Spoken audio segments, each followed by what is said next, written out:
Grandpa. Hi, everybody. Oh, and there's Gilbert Earl. Gilbert and Jackie. Hello. Jackie Lou. Hey, on August 21st, if you guys could all put it on your calendar, Melissa's getting married. Oh, there you are. It's the Wilkinson. Write it down.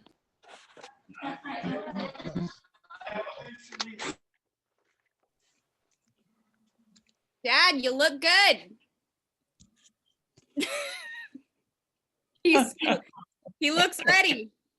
Hi, Jackie.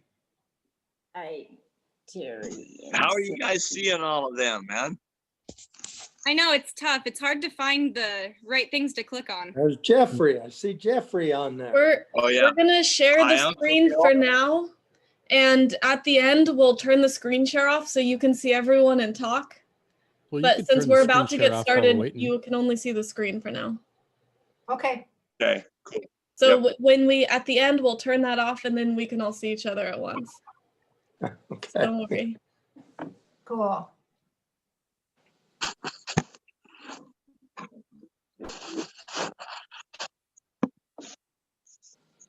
We're going to wait just a couple more minutes because I want Judy to log in. She was the one who was asking a lot of questions, so I know she's logging in shortly. So There's Carrie. I hope she can get in. And there's Miss Not sure Tanya. they've Hello, ever zoomed. Tanya. Ray. Coagan, you look like a DJ. Scary. A DJ. Okay, I'll take it. Bearded DJ. A bearded DJ. DJs are usually clean shaven, so that makes sense. Jeez, where's everybody? Bridget. Hello. Hi. Hello.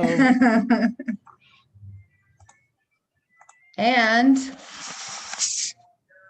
Oh, hello. hi, Gavin. Hello. Hi, Bridget. Wants to see his family, he said. It is. This is cool. Oh, probably not, huh? I got it. Just grandma and grandpa. Can't sit like that. Hi, Bridget. Megan, hello. That's Gavin, but it's really Bridget. Was that Jeff? Yep. Yeah, I Yeah. know. Hey, Got Jeff. the whole family here. Hello. There. Do that. Be Yeah, we're getting a lot. That's good. Love it. See, there's Jeff.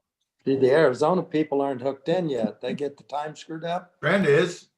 Trent is and Carrie Carrie. is. Ray Oh, is. Trent is. I didn't see yeah, him. Trent, Carrie, and Ray are on. They're on the from bottom of the Arizona. picture. Just Judy. That's Judy. No, just Judy needs to get logged in.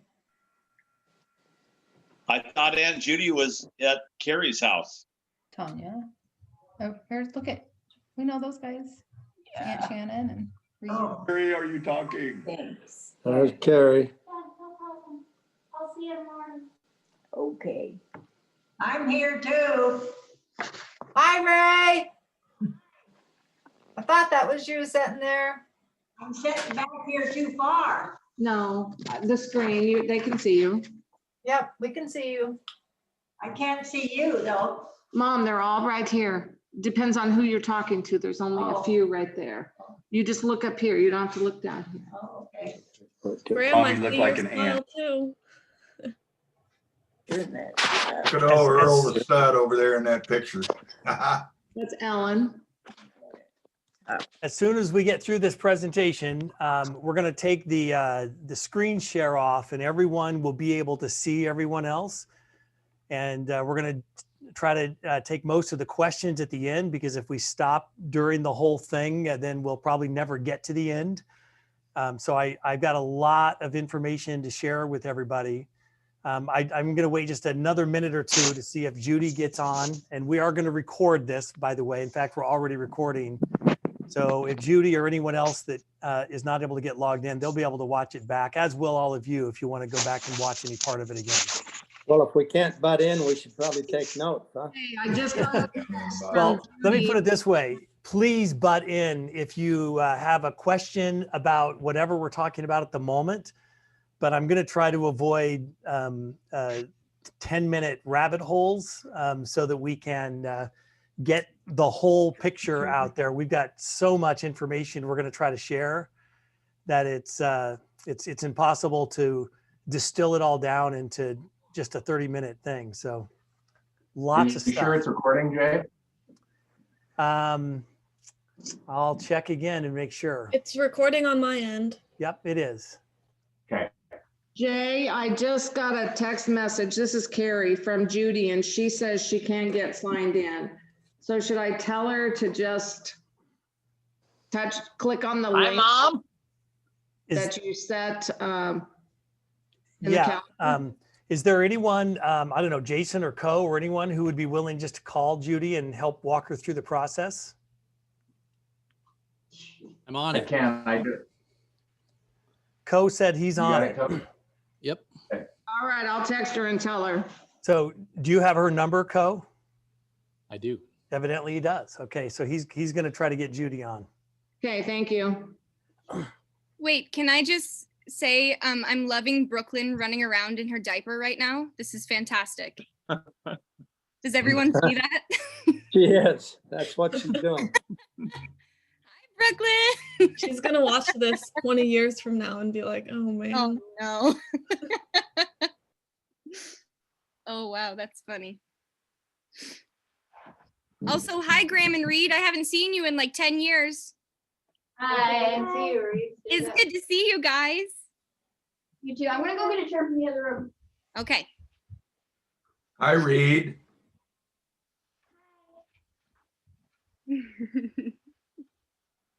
What is Jake, what is that? I probably have it muted.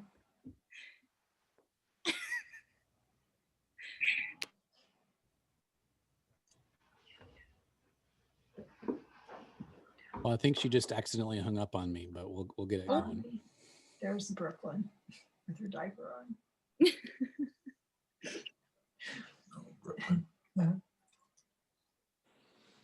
Sonia, Bridget, Jake, there's Grant and Lucy. Hi, Graham and Reed. All right, Hi, since Lucy. it is now 3:05 Central Time, and I'm going to go on ahead and get started again. Anybody who wants to come back and view or listen to any part of what we're going to be sharing is able to do that. We are recording this, and I think Co will probably find a way to get Judy logged on here momentarily. And a reminder to everybody, if you didn't hear this, at the end of this presentation, we're just going to take the screen share off so everybody will be able to see everybody else if you want to have any more conversation. But I know there are some of us that need to get back to things that are going on with the family. So I want to get started. Before I do, I want to just say thank you to a few people who have been instrumental in getting all the data gathered that I'm working on. I know over the years, Ray has done a lot of work on genealogy stuff, and it was really helpful in kind of setting the seed for a lot of the information we were able to uncover. I was inspired to get back into this by work that Jackie did. Jackie, even though she's not a Wilkinson, spent a lot of time and effort doing some work on this, and it was reading through the history of what she was able to find on the Wilkinson family that went back even a little further than we'd seen before that implored me to get on and get started with a project. Between Ellen and myself, we have put in probably more than 200 hours on what we're about to share with you. I've spent many a night as you get into the rabbit holes of genealogy and ancestry where I've stayed up till 4 a.m. Tanya will attest to that. She wonders where in the hell I've been because I've gone down another trail, and it's a trail so fascinating that you can't stop. You have to just keep following it. So some of the things I'm going to share with y'all are things that, to my knowledge, no one in the family has ever known before. I'll also share some of the information that I'm going to be sharing with you are things that I got confirmation on. I hired a professional genealogist to help me verify some of the information I'm going to be sharing with you to make sure that it wasn't like erroneous information or a mistake that that kind of triggered more mistakes, which happens a lot when you're doing ancestry research. You get one wrong name in a tree, and then everything that follows it is out of whack. But in the important elements of the tree that I'm about to share with you, the ones that have the most significance to the family, we've done some double and triple checking with experts and feel really confident that it's reliable information. So with that said, I'm going to just jump right in and start off by saying what I'm about to share is information about both Grandma Lucy and Grandpa Earl. It's not just the surname Wilkinson that I'm going to be focused on. It's on both sides of that family. I want to start by just jumping into who and what do we know.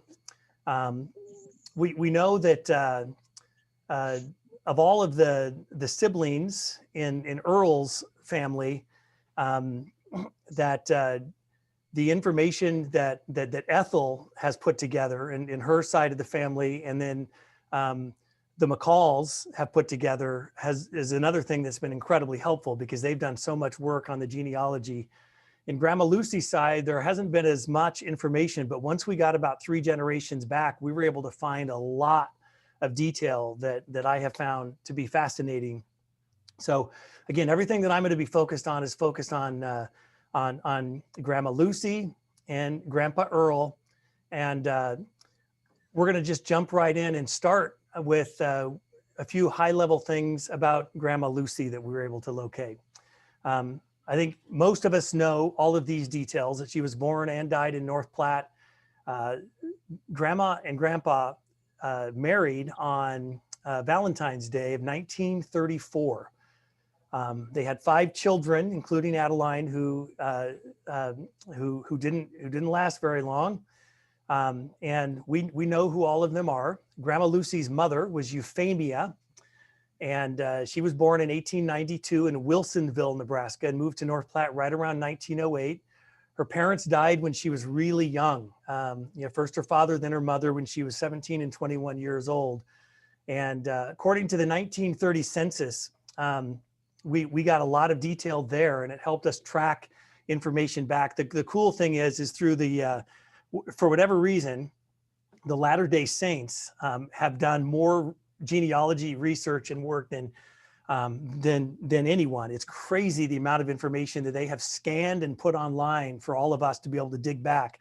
But you can see here, we were able to find out who, I'm using this as one of the many examples, and I won't give this level of detail with everything moving forward, but this is the kind of thing we're able to locate. It includes, where their parents were from, but all the census reports, the military records, the church records are where we've been able to gather most of the information that's been helpful in putting all this together. And her mother, of course, was Orpha Amelia Walton. Great-grandma Orpha was born in Iowa in 1871. One of the most interesting facts, Ellen has been astounded over this more than I think any of the other recent relative facts that we located. Orpha sued the man who killed her husband for $20,000, which in today's value is $500,000. There's no information on how much of that she actually collected, but we know she sued and won. She was buried in North Platte, so we presume that she didn't collect much of it, because we probably would have known about the wealth that came through that. But Orpha and her husband is there on the right. That's Edmund on the right, and Orpha standing up on the upper right.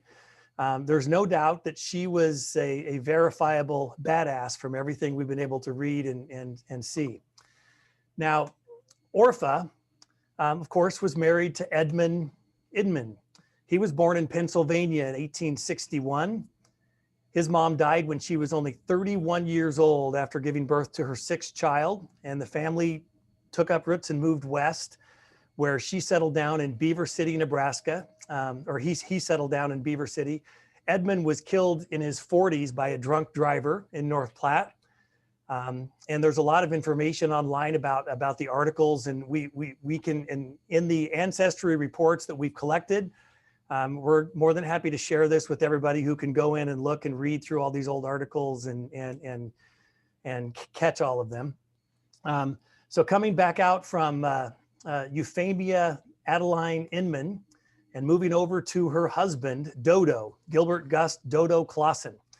Gilbert and his family are the most recent arrivals in America by far of all of our relatives. Dodo was born in 1886. He was an engineer on the Union Pacific Railroad. He died and was buried in North Platte, Nebraska. And Dodo's mother was Lottie Sandel, Lottie Maria Sandel.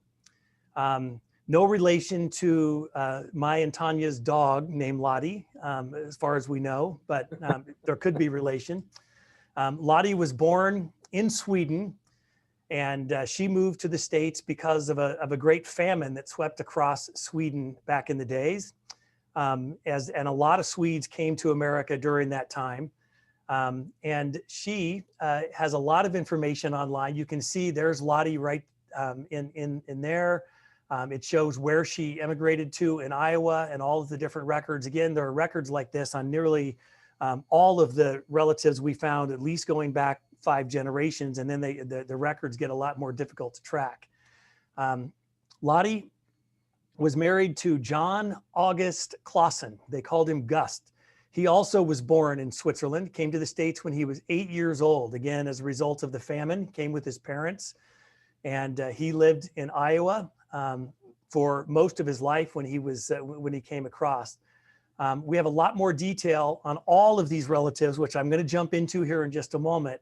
I'm just going to focus on the great-grandparents for now, and then I'm going to come back and we're going to dig a lot deeper. But I do want to share one more bit of, I think, interesting information.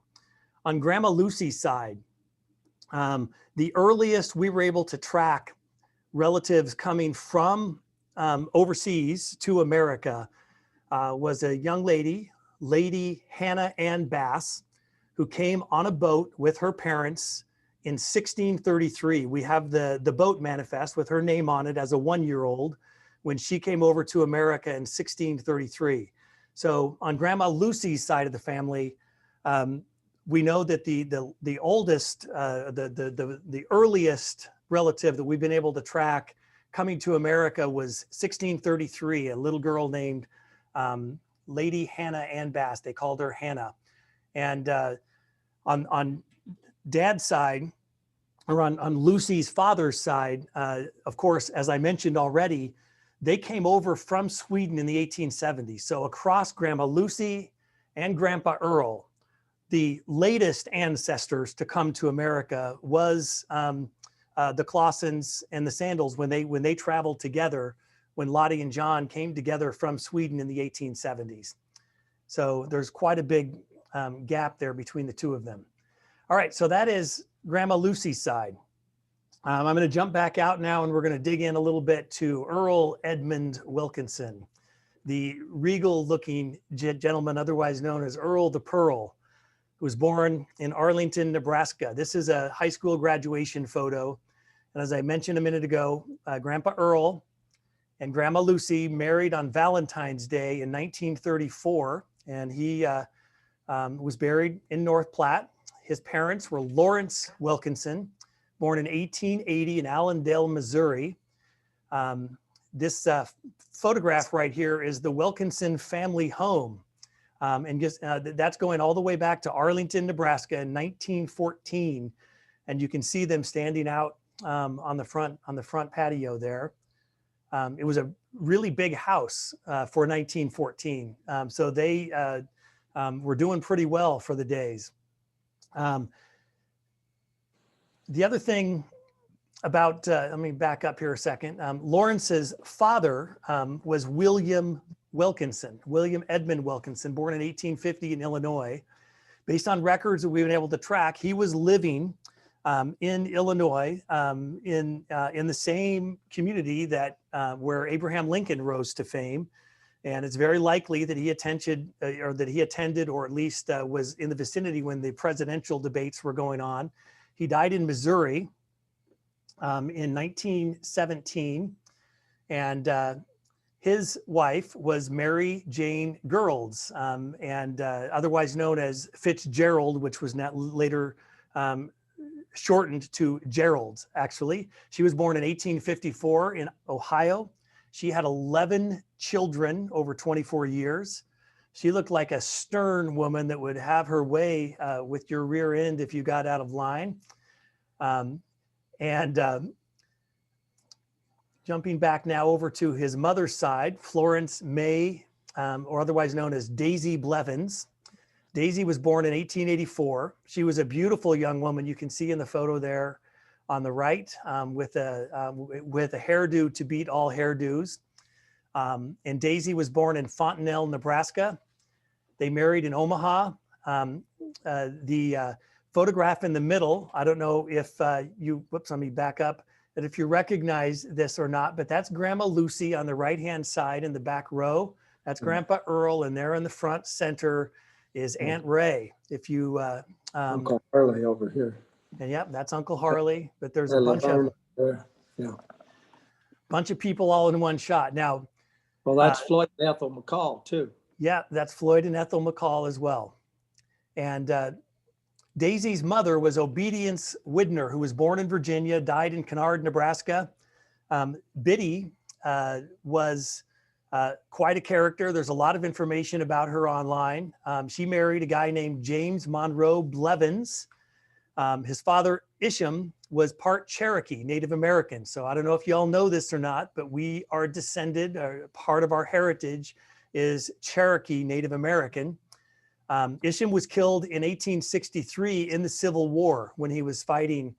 And of course, based on where he lived at the time, he was fighting to keep slavery, most likely. And by the way, we haven't documented all of them, but one of the things just of note and of interest, as most people who are in America, whose families go back more than 5 generations, as ours does, there are several of our ancestors that owned slaves over the years. We found many of them, in fact, because in the census reports going all the way back, especially throughout the 1800s when it was, and the 1700s when it was more common, in the early 1800s and all throughout the 1700s, all of the census reports made you required to indicate on the census report the number of free citizens and enslaved citizens that were in your household. And so there's good records of all of that.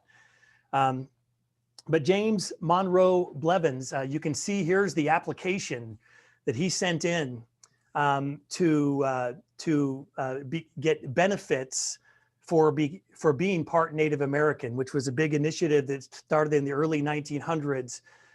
To give benefits to the Native Americans at the time. And this is his actual application in his handwriting that we were able to track down, that has lots of information that we're able to use to find other people throughout this process. All right, jumping back out to Earl, we know that on his side, on his dad's side, the furthest back we could track our family heritage coming over, and in this case, it was from Staffordshire, England, when Henry Kelly and Alice Johnson, the two of them traveled together. They married in England and then came to the United States to live out their lives. They came sometime between 1600 and 1610. We know that for sure, but we were not able to track the actual ship manifest in this case. In the Wilkinson bloodline, which I'm going to dig into here in a moment, the first Wilkinson came over from Bedfordshire, England in 1630. And I'm going to give some clarity to this later on when we dig into that Wilkinson surname, and we'll talk about that because there's some uncertainty, because what happened a lot during those days is someone came over to America, lived here, had a child, maybe 2, and either them or the child got yearnings to know where they came from in Ireland or in England. And they went back home, and in some cases they stayed and had more children. So there's some back and forth between America and Ireland and England, which happened in our surname family. So Grandpa Earl's family, that's exactly what happened. And I'll give you some details on that here in a moment. On Grandpa's mother's side, we know that we came back, or that Jeremiah Norcross was the first one to come to America from Middlesex, England in the 1610s. We were able to track that pretty reliably as well. So let's go and we're going to explore. I'm going to jump over to our actual ancestry chart, and we're just going to dig in, and I'm going to share a lot of details with you. So I'm going to start going a little slower here, but after we get going in this, and you'll see why, because there are so many different rabbit holes we can go through and so many different directions we can go. I'm going to move quickly during certain segments, and just to remind everybody that any and all of you will have the opportunity, if you so desire, to come in, set up your own account, and you can, I've made my entire ancestry tree public so y'all can see it and explore it. If you're interested in that, I can just add your email address to have access to this tree, and would love to share that with you. But you can see here, and I start with Gilbert. This project that Ellen and I are working on started with the project to give Dad, Gilbert, a Christmas present to do as much research as we could into this. And obviously it went further and deeper, and we spent a lot more time on it than we thought we were going to spend on it. So this family tree is set up in my name, because that's the way you set up a tree, is whoever's doing the research sets it up. But any of you all can come in and set up a tree that's rooted in your own name and see everything on all sides in terms of how that comes together. So I'm going to start at the very top. We're going to start actually with Lucille. And so if you look at Lucille's family line, as we've already talked about, her dad, Gilbert, her mother, Euphemia. We're going to start up here with Gilbert. And I've already mentioned that John August Clausen and Lottie were the first to come over, the most recent, I should say, to come over in either side of the family. And you can see here, there's one little arrow that doesn't have, it's not a darker color. That's for Klaus August Clausen.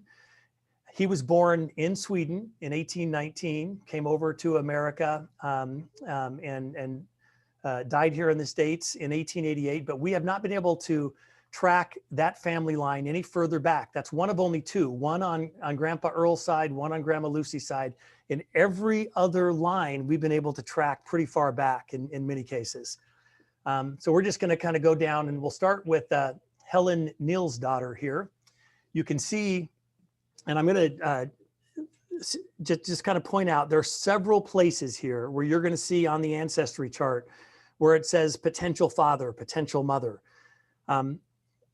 I will say that within the next couple of years, we expect to fill this out way more than we have now. Right now, we have nearly 2,000 relatives that we've tracked, but we don't have time. We haven't had time to follow every line back as far as we'd like.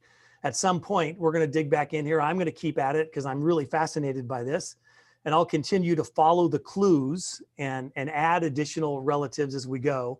But we know on this side, Helen's father, Nils Nielsen.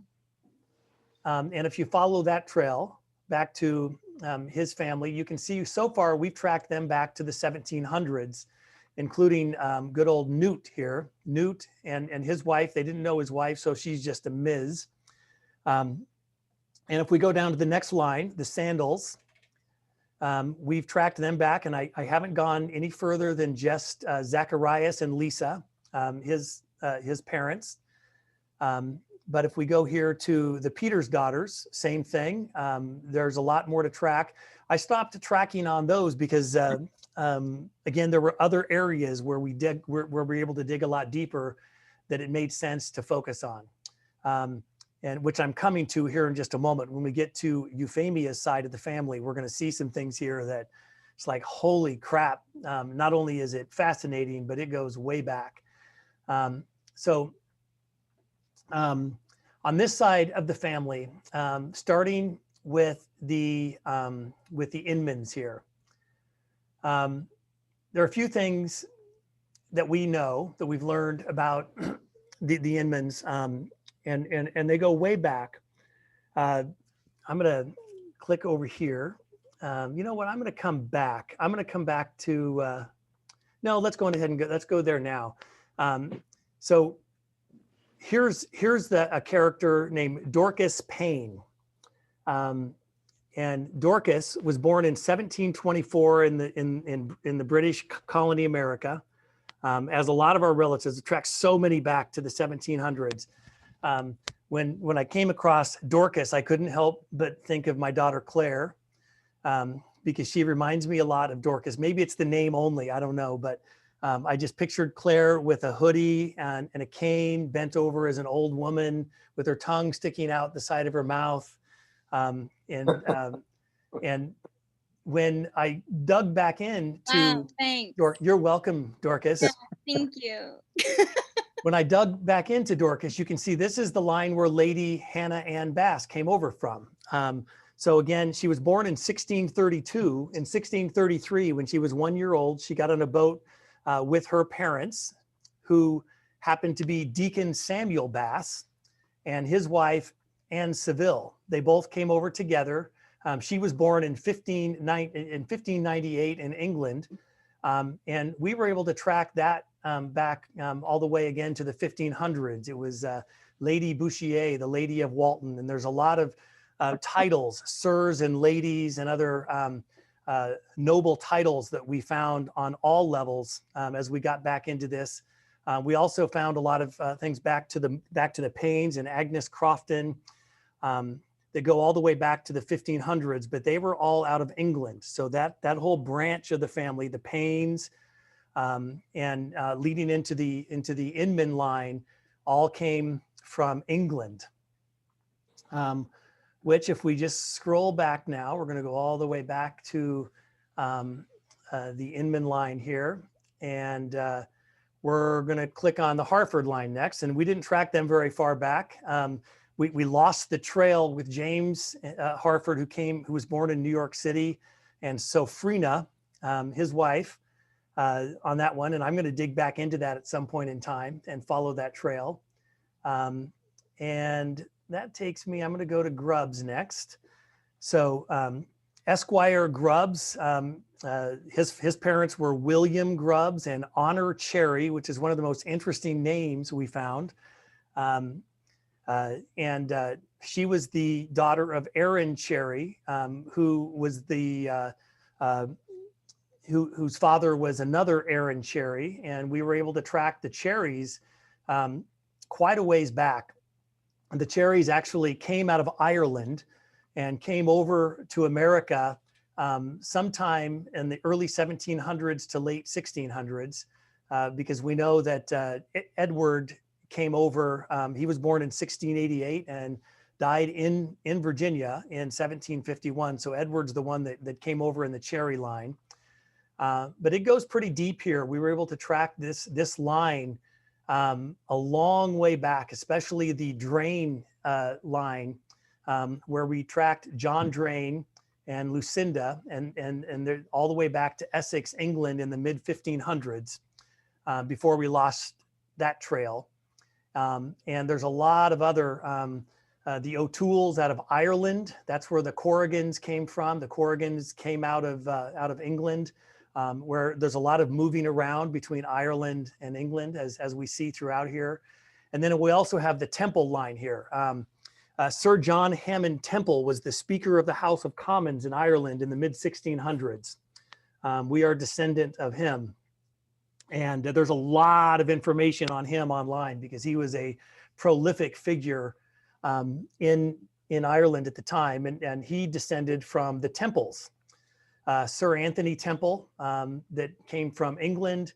And again, this goes really deep here into the 1400s.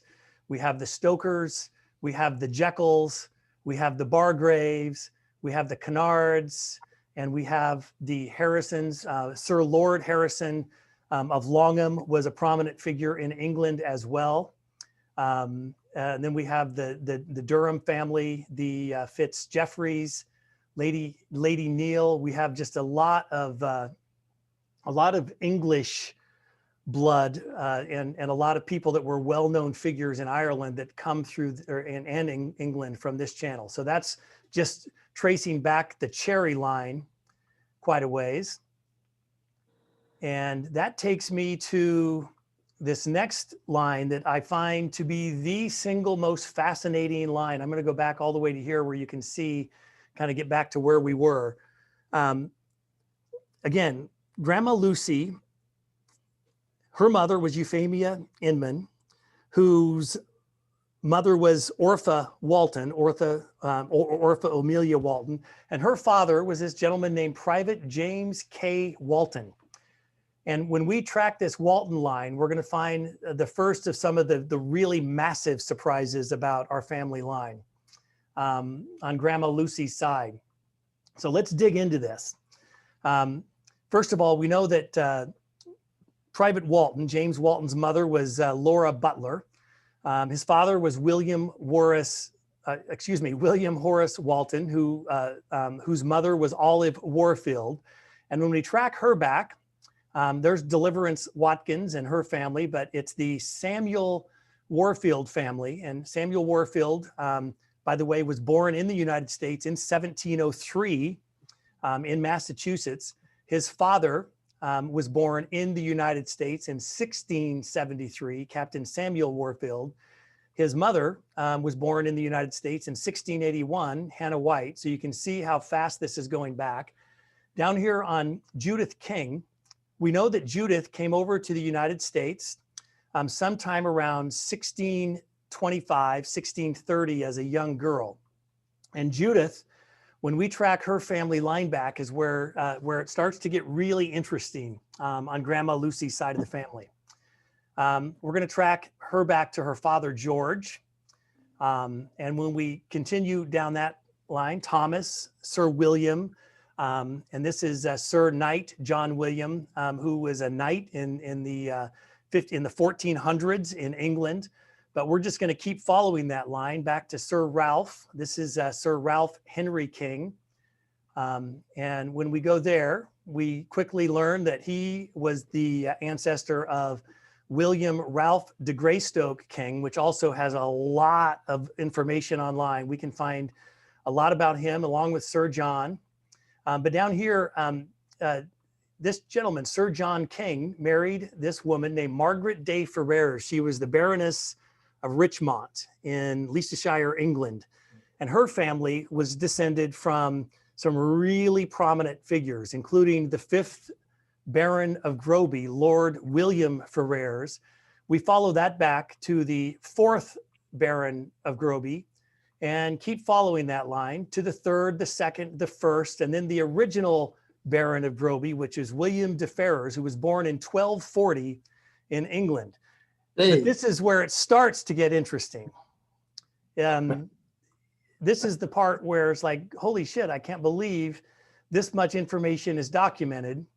We're able to go back and find his father, who was the 5th Earl of Derby, was married to Margaret de Quincy, who descended from this gentleman named Lachlan MacUtred of Galloway, who's from Scotland.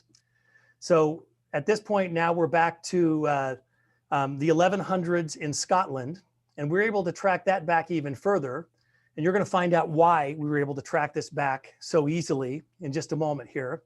It's because if you look at this name and then this person, Fergus of Galloway, who was a knight of King Arthur in 1090, he was descended, married to Princess Elizabeth Fitzroy Fitzhenry, whose father just happened to be Henry I, the King of England. So what we're saying here is that my 30th great-grandfather, my father's 29th great-grandfather, and Grandma Lucy's 28th great-grandfather was Henry I, King of England. That means that all of you that are part of this conversation who are descended from the family of Lucy and Earl are also the grandchild of Henry I, King of England. This is only the first of many more discoveries to come, because one thing that I will share with you at this point is once we understand that there is a king, royalty in the family, what that invariably means is they're descended from other royalty. So it doesn't stop there. In fact, it gets even more interesting. We are also descendants of William the Conqueror, the King of England, who was Henry I's father. And if you follow that line down all the way, we can find that Judicile here, and there are more royalty throughout all of these. And there's the King of East Francia. There's so many kings in this line, I'm not even going to pause to tell you all of them because there's so many to go through. But I want to focus here just for a moment that the King of Brittany, Alan I, we go back all the way on this line to the point where, whoops, it just jumped back because I went too far. I'm going to go and reset our ancestry chart. It has a maximum number of characters that will allow me to extend. So I need to go back and reset this for a second. Putrid. All right, we're going to reset this right here at Henry, the King of England. I'm going to open him and we are going to reset our tree to Henry, the King of England and go forward from there. That way we won't jump back. So you can see there's all kinds of royalty here, including Emma de Paris. I don't know if Emma, you know this or not, but you are a descendant of one of the most well-known figures in Paris history, Emma de Paris. And if you track her back, her great-grandfather was the King of East Francia, the Van Saschen family, and this is Papo of Gratfield from Germany, who is descendant going all the way back to the nobles. This trail goes all the way back to the year 600. Why does it get harder and harder to pronounce? They do get harder and harder to pronounce. There's a lot of great baby names for all of you that are of birthing age. Because your dad's just faking it like he knows. Right. I call dibs on Groff. Okay, that's all yours. But we're going to go down this other line again, actually down here, because right here we have not only was the King of England a prominent figure, but so was the Queen of England, Matilda, who came out of Belgium. She was born in 1031, and her great-grandfather was the King Robert II of France, who was the King of the Franks. And you're going to hear a lot more about those kings because we have more than a dozen King of the Franks that are part of the family line that we've been able to track. Rosala de Italy, the Queen of the Franks in 950 was one of the most prominent. There's a lot of information about her online, but I'm going to just follow this a little bit because I'm going to share with you, here's the Lothar II. He was the King of Lotharingia, which was a region of Italy back in the Middle Ages. And is he black? No, he is not. Here we have Louis the Pious. This is Lothar I, who was the emperor and king of Italy. But this is the one that I'm going to pause on here because I think it's the most substantial thing that I'm going to share with you on Grandma Lucy's line. There's a gentleman that was born in 742 who became one of the most prolific figures in all of history. They call him the Father of Europe. He's otherwise known as Charles the Great. His given name was Charles. They called him Charlemagne, and he was the emperor of the Romans. He's the one that conquered most of Middle Europe in the mid 700s to the early 800s after being given the throne by his father, who took the throne as the King of Franks from a royal family that he had contested in this. And I could go into lots of details here. Actually, Charlemagne is one of the most documented people in history because in addition to him ruling over all of Europe for this time, he was the first that had substantial biographies written about him in the days. He had people that followed him around and he archived everything. So there's an Amazon Prime series on Charlemagne that you can read about. It's a 3-part series that you can go and learn about. And I will share with you that it is not always pretty information. Every king, especially in the Middle Ages, became a king because they went to war and they killed people. And they that's the only way they could amass power and keep their power is by death and destruction. So it's a little disturbing to dig in and learn a lot about Charlemagne, but I find it fascinating. Again, I'm going to share with you just a quick graphic to show you this. Going back from Grandma Lucy, you can see the line. I'll move very closely. Again, here's Hannah, who first came over from Europe when she came over to the United States. That leads us through the King family, and they got their name because they were descendants of kings, which I later learned. Following the Groby clan, the De Quincy's, the Galloways, and then of course Princess Elizabeth, which leads us back to Henry I, the King of England, who was directly descendant from Charlemagne, the Emperor of the Romans. That's the trail. It goes back a long way, and it's one of the most fascinating things that I found. And again, going back to where we started, who knew when Grandpa Earl made this decision to pursue this young lady named Lucille Clausen, who knew that he was proposing to the descendant of the father of Europe and the King of England? I don't think Grandpa Earl knew that. He would have probably treated her quite a bit differently if he had known. But that takes us to Grandpa Earl's side of the family.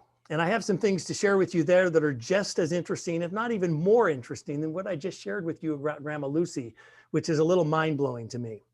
So let's dig into this. We're going to start with the surname Wilkinson, because that's the given name for Grandpa Earl. And I'm going to clarify a few things with you as we dig back. Grandpa Earl's father was Lawrence Wilkinson. Again, I'm just going to do a few reminders as we move through this. Born in Missouri, died in North Platte. His father was William Wilkinson, born in Illinois, who died in Missouri. His father was Martin Wilkinson, who was born in Ohio and then moved to Iowa. And then it goes to another William, another Richard. And you'll notice here that Richard was born in the United States, but when we go to John Wilkinson, we see for the first time that there's somebody who was born in Ireland who died in the United States. So most people, when they go through this ancestry chart, would stop and say, okay, that's the first Wilkinson that came to America, John Wilkinson. And the year 1735 is next to his name because there are several Johns. In order to differentiate between which John we're talking about, we have their birth year there. So John Wilkinson fought in the Revolutionary War. We have documents about John. We have his signature from his enlistment papers of when he enlisted into the Revolutionary War. So I don't know if you all know this or not, but the Grandpa Earl and the Wilkinson side of the family did defend America in the Revolutionary War. His father was Thomas Wilkinson, who was born in Ireland but died in the United States. Again, there's another interesting twist in that, you know, he was born in Ireland, but his father died in the United States. So that's a little confusing, especially when you look back and we track back to another John, another Michael. But here's what we do know is the first John Wilkinson that we can track, and we lost our trail there, and we're going to do some more work. I've got an expert helping me try to find beyond John Wilkinson. We do know that the first Wilkinson to come to America came in the early 1600s to the probably 1615, 1620. According to the experts, most people in that time coming out of England came when they were around 18 years old. That's the average age when they came over. And usually in their 15 to 25 is when that happened. So that would put him into America sometime before 1620.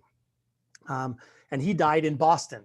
Again, so that was the first Wilkinson. He was born again in 1602, came over to the United States, died in the Boston area. And his son was born and died in the United States, Michael, before his son John came, and then there was some moving back and forth by continents that gets a little confusing. But we were able to track the first surname back to 1602. There's a lot more depth here on Joanna Skelton's side, John Wilkinson's wife. We were able to track her back to Sir John Skelton, who was born in 1475 in England. And there are several other, the Belcongers go way back as well. And in fact, we were able to track them back to 1390 on the Belconger side. Agnes Cove back to the 1400s. Sir John Empson. Empson was also the Speaker of the House of Commons in England, another person of nobility that's in our family history. He was beheaded by the order of King Henry VIII at Tower Hill in London. I don't know what he did, but it had to be something pretty serious to get a beheading. Grandpa Earl used to say, if you got an injury, he would say, get over it. It's a long way from your heart. And that probably originated from Sir Richard Empson, who was beheaded by King Henry VIII. And you can see here, we've tracked back to 1375, the Agnes Lovell strain of the family. So again, this trail goes quite a ways back, but we're going to come all the way back to where we started, and we're going to go down to this next line, the Emmeline Eleanor Gates line, and we can track the Gates back to 1750, and there's likely we're going to go deeper there. I just haven't had the time to dig in, as is evident now by what I've already shared with you with Emperor Charlemagne. There's some things that have become more interesting, and I've really focused a lot of time and effort on those. But the shoreline, including Passing Fair Shore, which is one of my favorite names in our family lineage as well. She was born in Kentucky in 1806, and we can track her family back, through the shores, and you can see all the way back to Ida Hegnerin, who was born in Switzerland in the 1517. So this is the first family member we found that came from Switzerland. So we have some family that have come all the way back who are Swiss.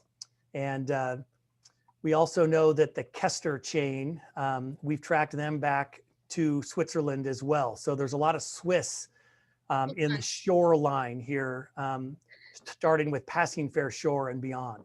Did no one see the name Sharton? Sharton. Yes.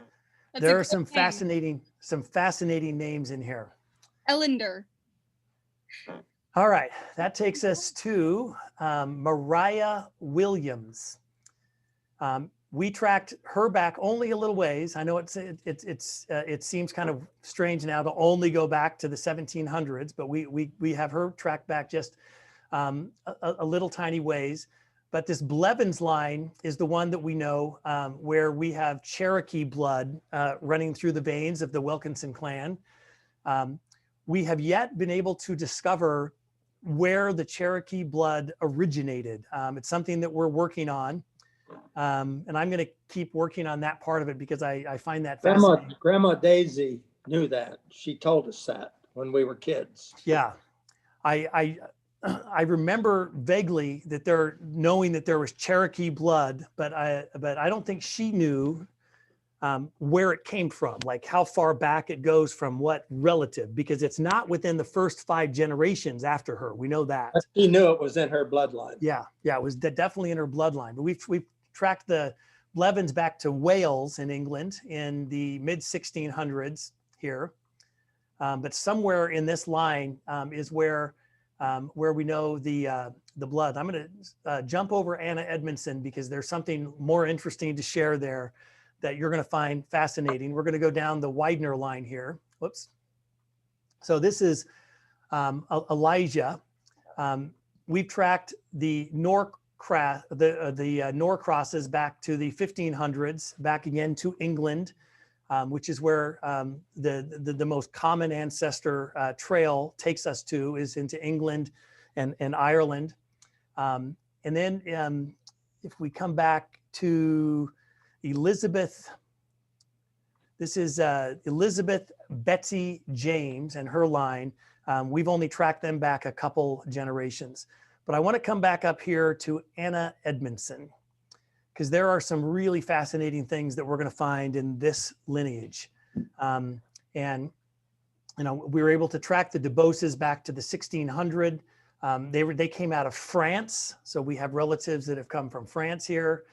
But again, this line is where it gets really interesting here, and I'm going to go back and remind you. So starting with Grandpa Earl, coming through, of course, Daisy Blevins, and then through the line of James Monroe Blevins, Anna Edmondson, we go into a trail that's going to run pretty deep here. Starting with this really fascinating character from history. His name is River Andy Edmondson. He was the second lieutenant.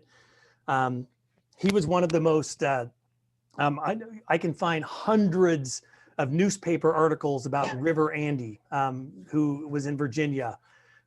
He was a prominent soldier and spokesperson, and there's just a ton of information that we can dig into on River Andy when you have more time to dig into it. His father was William, who was the son of John Edmondson, and the part that gets really interesting in the Edmondson family is going to come down here in the Mendenhall Trail. So Sarah Mendenhall was born in Delaware in 1748. Her father Joseph was born in 1724 in Pennsylvania. And of course, the Mendenhalls, just going to show you quickly, we were able to track back. There's the all of the here's another Gilbert, by the way, he was the sheriff of Devonshire, England, back in the 1400s. So Jake, there's your lineage taking you back into your career, and that line goes really deep, back to the Comptons in the 1200s, and another Gilbert. So the Gilbert family, whether it's a first name or a last name, goes all the way back to 1155 in Devon, England.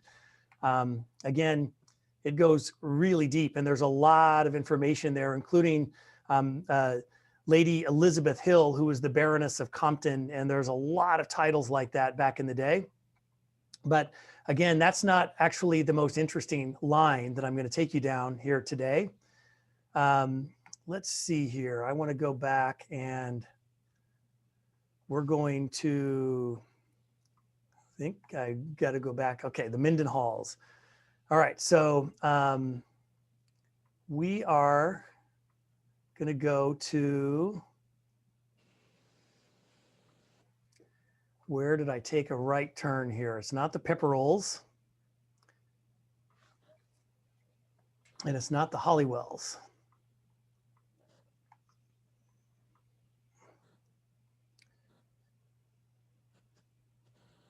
Okay.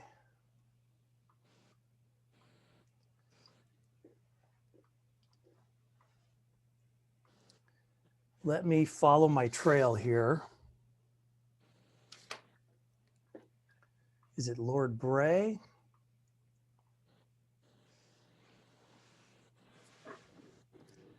This is where it gets so complicated because there are so many trails to follow. Anybody need a bathroom break? Yeah, if you need a bathroom break, go ahead and take it. Now's the chance. Now's your chance. Oh, never mind. I found it down here. I know exactly where I'm going now. It's Rachel Robinson, the wife of Joseph Mendenhall. As deep as those other trails go, this is where it starts to get really interesting to tie us back together to the love story of Lucy and Earl. You'll see what I'm talking about here in just a moment. When we follow this trail, we go back to the Duke families in the 1500s. They all came out of England. They go back to George Duke and Richard Duke, and this trail starts to run pretty deep.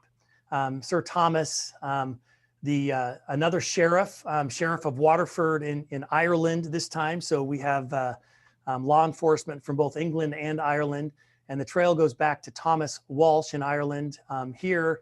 But Sir Richard Butler is where it starts to get really interesting down this trail.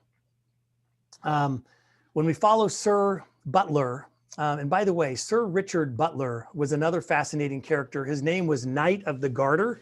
He was a decorated knight in the Irish court in the 1300s, who descended from some pretty amazing people, which you're going to see here in just a moment, including William de Ross. Because when you track William de Ross back, you'll learn that Isabella McWilliam, who was the daughter, a Scottish princess, who happened to be the daughter of King William I. They refer to him as the Lion King of Scotland. So let me make sure I'm clear on this. Grandma Lucy was descended from King Henry I of England. Grandpa Earl was descended from King William I of the Scots, the King of Scotland. So both of them are descendant of royalty, which is not at all common. I know there are people who think, well, if you track it back far enough, you're going to find this with anyone. I've talked about our experts on this. That is absolutely not true. The rarity that two people would find each other and get married who both descended from kings and queens in Europe is not common at all. In fact, the odds are kind of crazy. But I want to go back into this, and we're going to dig into what happens with King William. And I'm going to go on ahead actually and go back here, and we're going to reset the tree to King William so that we don't lose our place. And you'll see here that King William was a descendant of King David I of Scotland. Again, once you find one king, you're bound to find others because you're descendant of royalty, and that's how all the nobility titles worked back in the day. Lady Matilda, the Queen Consort of Scotland, was another amazing character. She was sainted by the church, as was the Queen Consort of Scotland, Margaret of Wessex, who just happened to be married to King Malcolm III. King Malcolm III is the person who killed Macbeth. If you've ever studied Shakespeare. Hold on. Wait a minute. Yes. Do you have a question, Claire? No, I'm just shocked. Yeah. You're all related to King Malcolm III, who killed Macbeth, but that's not all. King Malcolm III's father, King Duncan I, is the person who was killed by Macbeth. So if you studied Shakespeare and you know the story of Macbeth, the king that Macbeth killed and that king's son, who in turn killed Macbeth, are both your great-great-grandparents. Oh, good. So you have those who have been killed and those who kill in your family line. And this line years ago. I mean, yeah, it was a ways back. You know, that was in the early 1000s when that happened. And Macbeth killed him on August 14th of 1040. So that was a ways back. But if you keep following that trail, you know, again, once you find a king, Malcolm II, the Destroyer, who was the King of Scots in the 900s, and his wife, the Edith of Ossory, who was the Queen of Scotland. His father was Kenneth MacAlpin II. He was also the King of Scots. And then that trail goes back to a string of kings that takes us back all the way to the early parts of the King of Leinster, which was a subsegment of Middle Europe, which is closest to where Germany is today.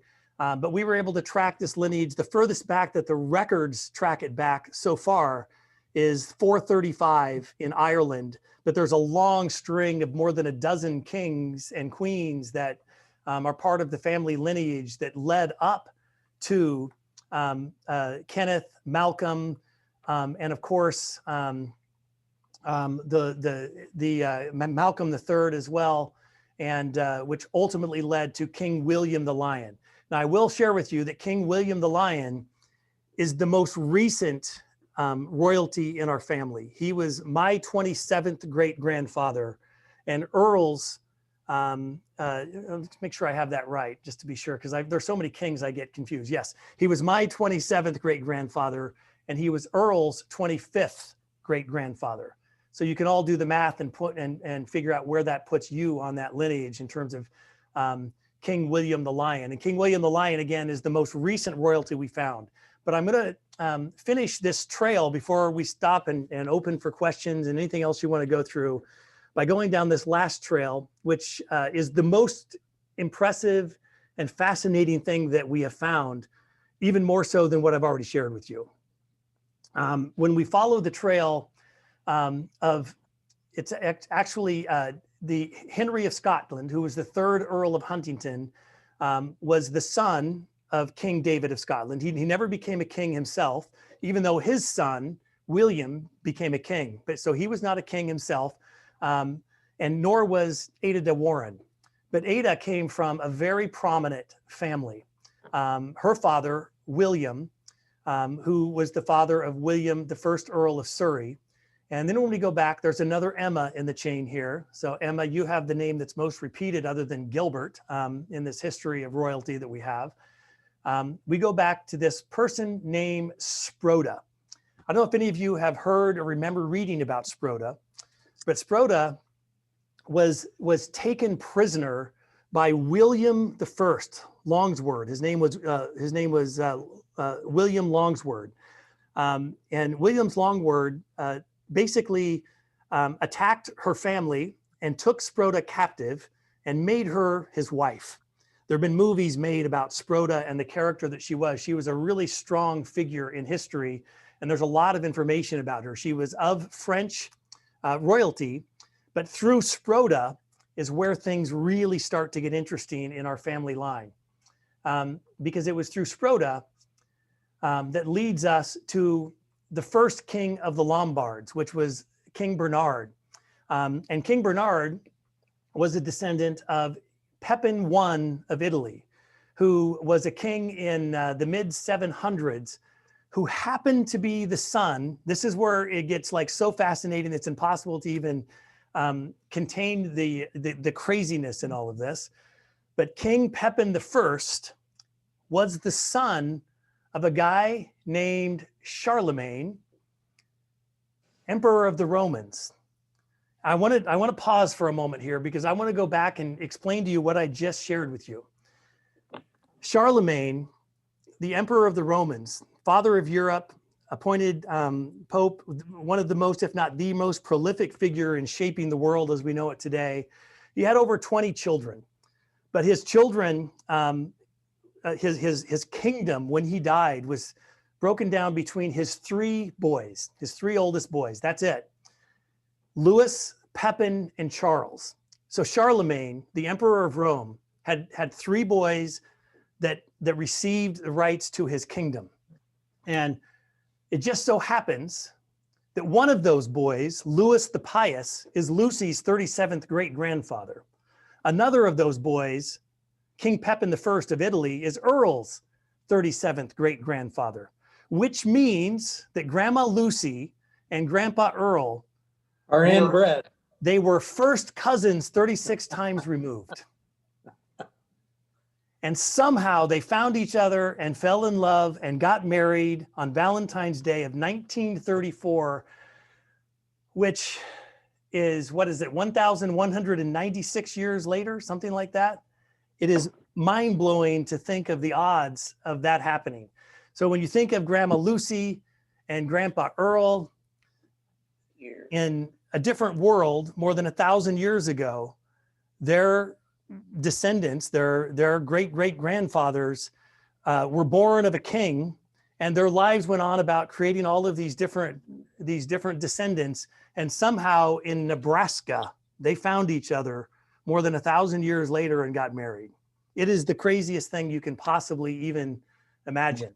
And that's the biggest discovery that I was able to make of their connection, that they were connected over ages that is impossible to even comprehend. There is one more thing that I want to share with you, though, that I find really fascinating. In addition to Charlemagne, because of Charlemagne's long history and time, we can track back his family through his wife. Bertha Broadfoot was her name. Bertha, and that's what they all referred to her as. She was born with a club foot. So they called her Bertha Broadfoot. I know it doesn't sound very attractive, but that's how they referred to her. Her family is descended from Waldra of Lombardy, the king of the Lombards. There are so many more kings here. Again, I'm not even going to pause to share all of them with you. But you can see here, it gets really interesting. Here's our family all the way back to the year 360 in the Hunnic Empire. And because we descended from royalty, there's records on this stuff because they kept track of all of this stuff. But this leads us back to the other really amazing discovery. If I keep following this trail all of the way back, you can see that we are able to track our ancestry all of the way back. Oh, it just reset because I went too far back.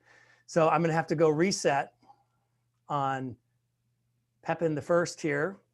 Well, if it's minus, it's BC, isn't it? It is. We are tracked back all the way to BC. That's insane. It is insane. Yeah, just search tree for Bertha Broadfoot and then keep following it. Well, I'm there now. You're quick. You're an expert. So there's one more thing that I wanted to point out, like in the middle of this. It just so happens that in 392, there was a person born whose name was Attila the Hun, who also is my 52nd great-grandfather through his natural bloodline. Not He's through the got bloodline billions of children. Not through the bloodline of the illegitimate children, but through the bloodline that they are able to trace. And this is one of the things that I asked the expert to help me verify when we went in to check this out. And she was not able to find anything that, because what we do know is that Elik is his son of his noble birth, and Elik the Hun, he died in the Battle of Nadeo in 454. But his first son, his oldest son, is who we are descended from. It's not one of the potentially thousands of illegitimate children that, and I don't mean illegitimate in a negative way. I mean in the way that they track it through history. We are the descendants. So Grandpa Earl and Grandma Lucy. Again, I'll go back in there and point out one more time. If we look at the lineage here, he's my 52nd great grandfather, Grandpa Earl and Grandma Lucy's 50th great grandfather, and also related to all of you through this long line of people, which include a lot of nobility in the line. But I'm going to go back one more time and show you, because I find it interesting that we can track it this far. Because we are descended of Attila the Hun, and because they kept such good records of those days, we are able to track our family lineage all of the way back to a point in time that it almost blows your mind. That is incorrect, the Mongolia one. So this is 390 BC, and we know that he is descended from Kilik Shu, who happens to be Chinese, actually. Born of Chinese birth, went to Mongolia. BC. This is BC, 1175 before Christ, that we were able to track the family back to. And that's the first and the oldest, the longest that they have records of in Attila the Hun's line, going back to China, then Mongolia, and then all of Asia, and then the rest of Europe, as Charlemagne and our other ancestors kind of took over control of things. So I'm just going to go back to the beginning and stop here, because there's so much here. The most important things that I wanted to share, in my mind, the highlights, in addition to the biggest thing in my mind, Charlemagne having two of his three sons, Grandma Lucy, descendant of one, Grandpa Earl, descendant of the other, meeting again over 1,000 years later, even though they're cousins, 36 times removed, which is crazy. And there are more than 30 kings in our line, and actually probably closer to 50 by the time we get done counting all of the relative kings, but some prominent ones, including Henry I on Grandma Lucy's side, and the most recent king that we're descendant from, which is King William I of Scotland, the Lion King. I'll stop there. There's a lot more detail and a lot more interest. I find the information we've been able to undig and find on 4 or 5 generations back even more fascinating than some of the other things I've shared with you. But I wanted to make sure that everybody knew that in case your significant others aren't already referring to you as such, you should start asking them to refer to you as Your Highness or Your Lordship or Queen Ray, if you prefer, whatever you want to use. But we can do that for each other. Yeah, I think we can do that for each other. So I'm going to go on ahead and take the screen share off, and in the 15 minutes or so that we have left, anybody want to ask questions, we can. I have 2 quick points to make. Yes. So inbreeding in royal families was very common. I think it's pretty common knowledge. True. I think most people know that. And also, which one of us is gonna fight Prince Charles to reclaim the throne of England? I mean, I could probably do that. I nominate Jake. I'm just a lowly police officer, so I could probably do that. I've prepared for battle, so Yeah, I vote Jake. I nominate Lucy. Ooh. what do you Lucy think, can Lucy? do it. I want you all to know that every time you said Lucy, he perked up. Grandma Lucy. She did. I wondered about that. Every time. Jay, that was so interesting. Yes, thank Yeah, you I guys think so we should much, take a Jay second and to Ellen and everybody that Jay, contributed. Thank you Ellen. very much. And Jackie, all that, whatever it took to get that started was very, very, very interesting. So I like that those cousins met 1,000 years later. Yeah. Yeah, I was I just hoping that you weren't gonna go back and tell us that somebody in that family killed Jesus. Yeah, that's a good I was thing. getting a little worried about that. Although I do remember there being an emperor of the Romans, so it's not entirely impossible. I know. We'll just not get into it. Yeah, let's Okay, not let's don't. dive down that rabbit hole. I'll just throw in that it doesn't count as incest once you're like 4th cousins. So Yeah. we're like way clear of that. Like It's all good. not even a concern. Everybody knows everybody, you know. And Ellen, I don't know how disturbing it is that you had. I don't know how disturbing it is that you had to figure out that rule. I Googled it, don't worry. Well, now Google knows that, but cool. Yeah, if you're introducing yourself to like a potential date and you start with, I don't think it counts as incest because.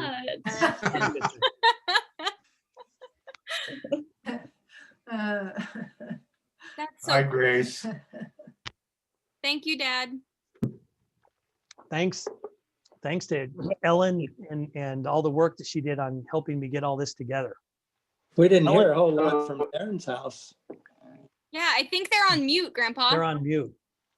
Ellen is the only one who knew there's Karen. any of these details before today, by the way. I haven't shared this with anyone, including Jason or Co or Claire. What about Hi, Tanya? Cooper.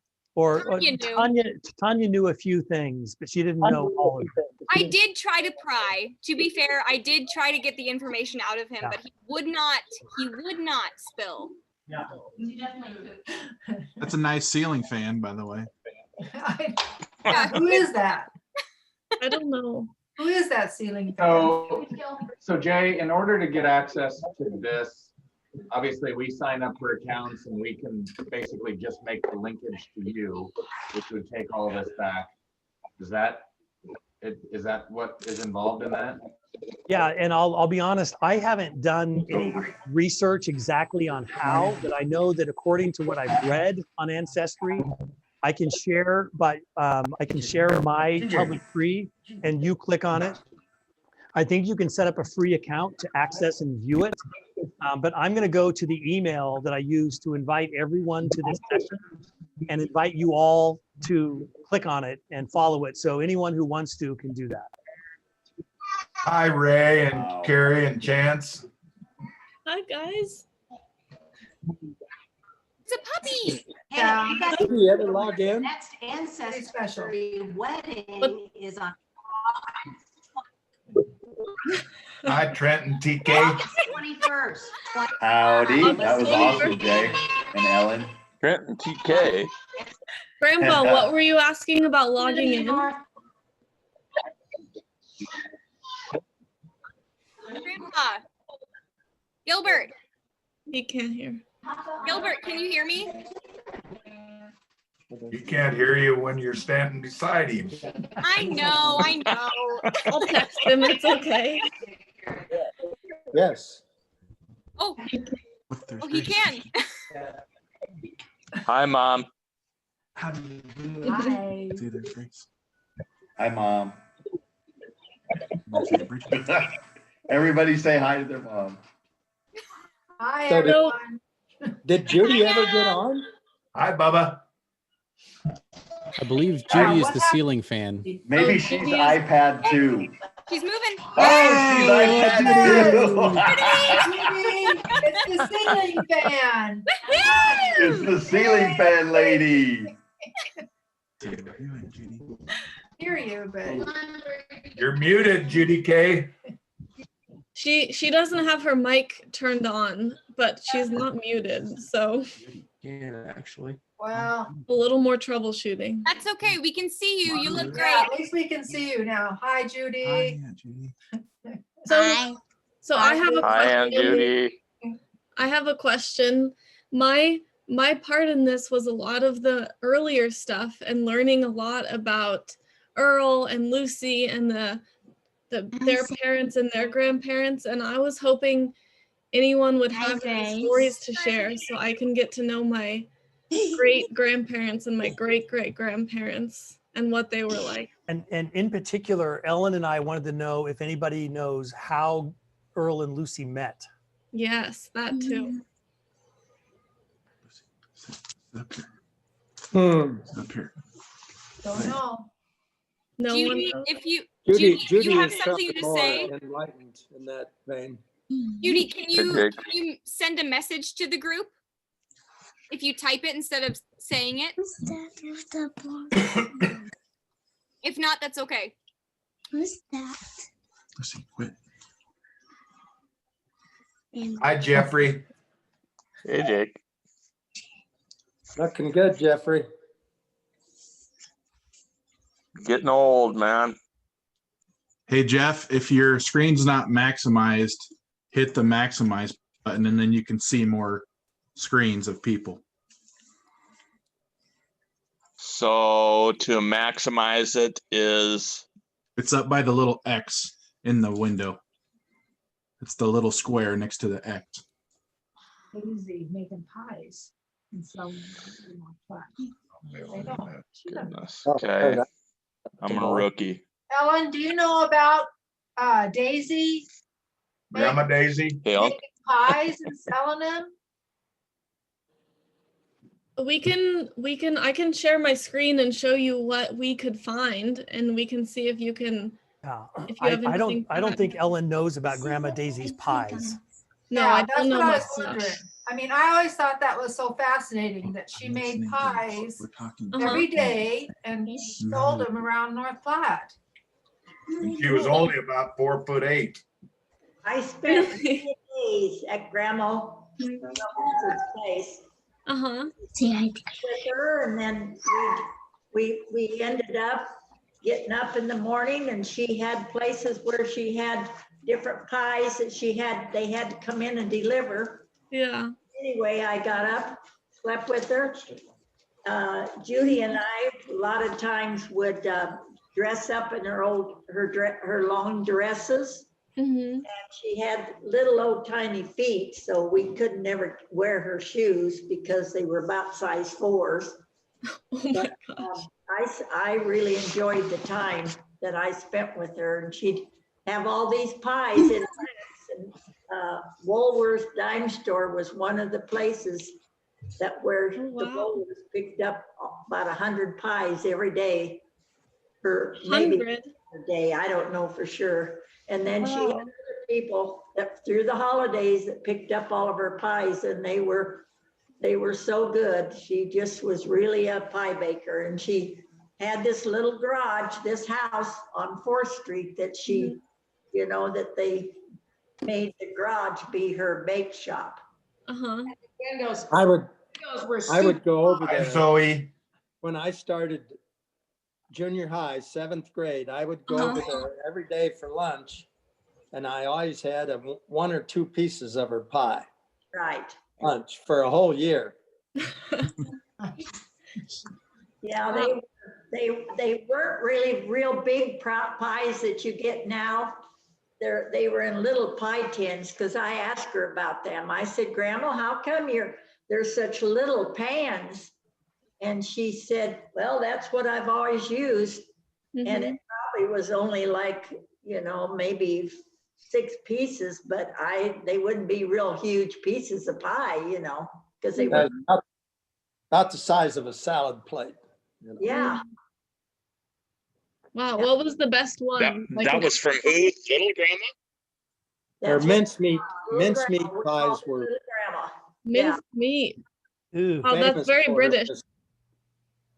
Well, and she was very religious. She'd read the Bible to us every night, you know, and she'd say her prayers and everything. She was really a Christian lady, you know, but she was very good to us and everything. And she didn't think we spent enough time with her, you know. We went on a trip with Grandma Daisy one time. Yeah. And she was in the back seat and I was up walking around in the back of the car, would step on her toes or something and she'd get so mad and she'd pinch me, really pinch me and tell me to get off her feet. I think we went to Colorado or something. Boys, Trent, it was either Trent or Jeff. We went on a trip with her to the Black Hills. Yeah. Do you remember that, Carrie? Grandma? Sure, yeah. She would pinch one of the boys. So Trent, do you remember that or Jeff? I think I was only one. Yeah. Yeah, you're just saying that, so yeah. But no, she wasn't very much fun to be on a trip with. Yeah. I remember her pinches. I was 10 when she died, and I remember her pinching. And by the way, interesting fact, her grandfather, Elijah Widner, was taken prisoner of war in the Civil War. And there's a story about him online. That's when he became religious, is when he was a prisoner of war during the Civil War. That was her grandfather. Okay. Yeah. So, Wow. so Ray, did you recognize yourself in that picture? I was really excited when I found that picture that you were in as a little girl. So Did you she wants to know that. Was of me? Yeah. Oh, your head's yeah. on that picture. When you were just a little baby. That's the first time I've seen that picture. Oh, really? Yeah. Yeah, but no, she was a really interesting lady. See, she divorced grandpa, you know, her husband divorced. And then that's when she became very religious. And, you know, so she thought she was, I don't know how to describe her. She became kind of, She was a disciple of the Lord. what'd you say, Gail? She was a disciple of the Lord. Well, She had to pass it along to everybody else. and that's exactly right. You know, some of us didn't like to stop there towards the end because of the way she was. She didn't think we were real Christians. Yeah. But, no, but What a story. Who's that poodle? it was fun. That's Zoe. Zoe. I haven't got to meet little Lucy. Hi, Lucy. This is your Aunt Ray. Come say hi. Come say hi. Say hi. Hi. Hi, honey. I've never got to see you. You're getting so big. How old are you now? 4. 4. Oh my gosh. And That's your my brother, favorite. That's my favorite. Yeah, teach her how to, come on. Hey, that's how royalty does it, okay? You should get used to that. Shannon's about to leave. We're having sushi for Christmas Eve dinner tonight. Hey, Dad, wait. I have a question. Yeah. So are we, thank goodness, not related to John Wilkes Booth? No, there's no relation. Oh, thank God. Yay! Good job, team. Well, I tell you, we're related to a lot of famous people that I'm really thinking that I need to write down their names and see. I need to write You the don't have Queen to of look England. far to find things about Attila the Hun, I'll tell you that. That's crazy. Jake, Aunt Ray and Aunt Judy would like to see Grant Jacob. Grant, get over Yes, I'd like to see him too. I haven't seen him either. Hi, Grant. This is Aunt Judy and Aunt Ray. Where are you guys? Can't find you. Right beside you. This is Aunt Ray here. There's Aunt Ray. Wave, Ray. Yeah. That's Grandpa Terry's sister. Oh, And there's Aunt Judy. See, you've never And then gone you know Uncle Gil. to come to see you in Lincoln or Omaha. Hi, Cooper. Hi, Cooper. Yeah, Hi, Cooper. where them? I haven't seen them yet. Grace is there too. Hi, Grace. Hi, Grace. I'm 6 now. Oh, I can't believe that. And then I've never seen you.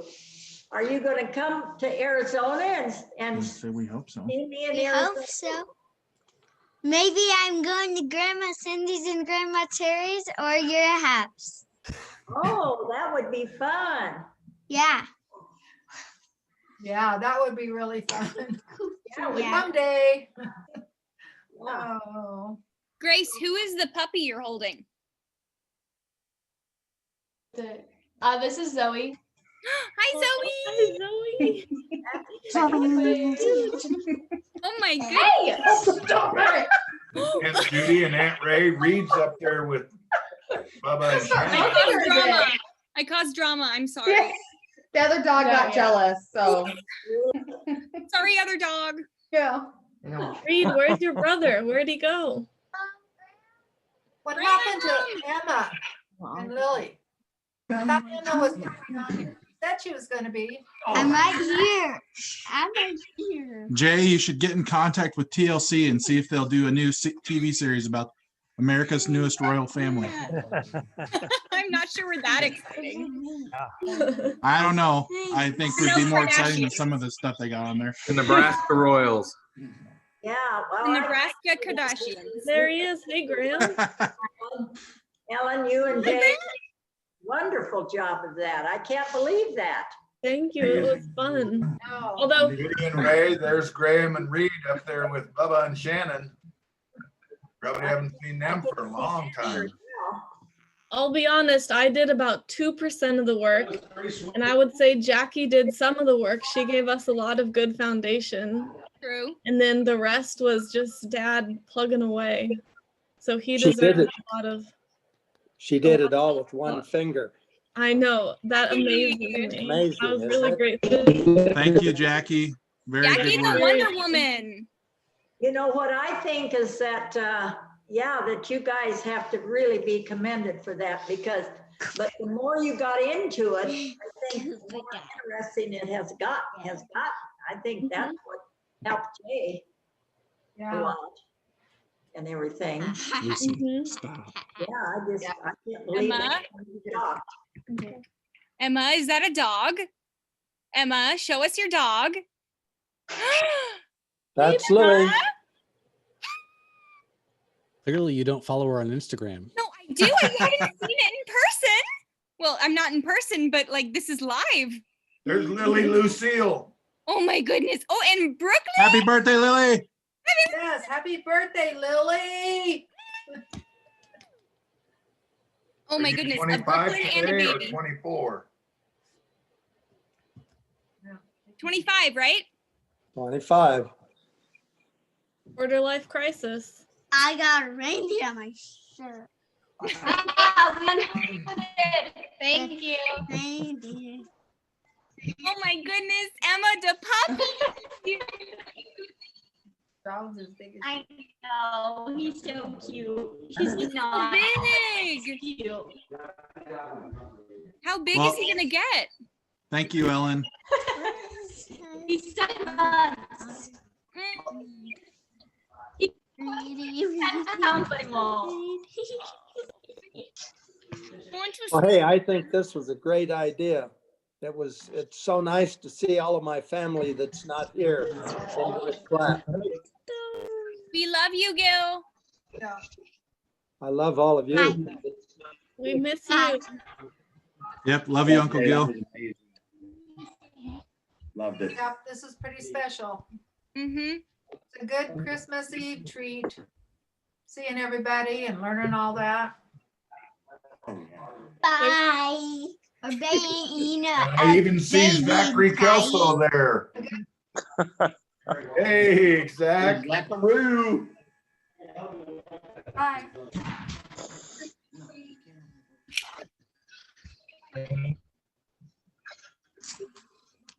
Hold on.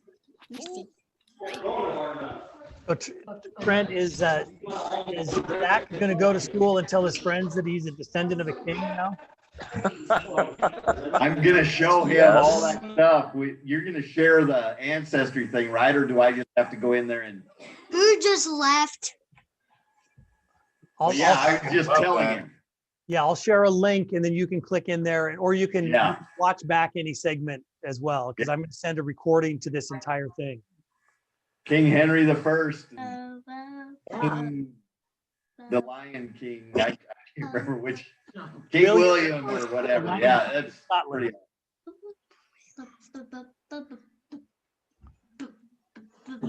It's amazing what our family is ending up to be. Thank So you. Jay, We appreciate Someone left. Jay, I've got a quick question. Yeah. Now, Attila the Hun, he was Mongolian, correct? Yes. Okay, so I am a big history buff and I love like Mexican history and like ancient Mayan history. And the Mayans were descendants of Mongolians. So I feel like that is a reason why I have that connection. And I just feel that connection with like the Mayans. And Stacy and I actually went to Chichen Itza in Mexico. And it was one of the most amazing places I've ever been to. And when I was there, I just felt like a connection. And I don't know, it's like one of those things where you can't explain it, but I feel like this kind of explains that connection. It's just, it's in our blood. Grant, stop. Very possible. Yeah. You're gonna get in trouble. I'm talking to the family. It's the same connection that that Lucy and Earl had when they met each other, not knowing exactly descendants of Charlemagne. Exactly. Absolutely. Yeah. I don't know. Yeah, it makes the family much more interesting to know all of this stuff. That's for sure. Yeah, I only wish Grandpa Earl would have been around and Grandma Lucy would have been around to know it, because I can only see him walking around in that retirement home telling everybody that he is the descendant of a king. That's right. That's right. You know who I haven't seen yet? I haven't seen Fat Dog. He's right there. Well, he's in that big picture somewhere. Right there. I see him. So where are they at? Darren and Jane's house. They're all over at Darren and Jane's house. There he is. Yeah, there's Mark. Hi, Mark. I saw Darren. Oh, it's good to see everybody. Yeah, good to see everybody. Merry Christmas, everyone. I know we're at the end of our time, so I'm going to go ahead and stop the recording. Thank you so much. Really appreciate it. Jane, Great to see everybody. Yeah, Merry Christmas to everybody. Love you. Bye. I'm gonna press. I'm gonna go make oysters. Alexa. Yay, oyster stew. Alexa off. Yeah. I'm missing it this year a lot.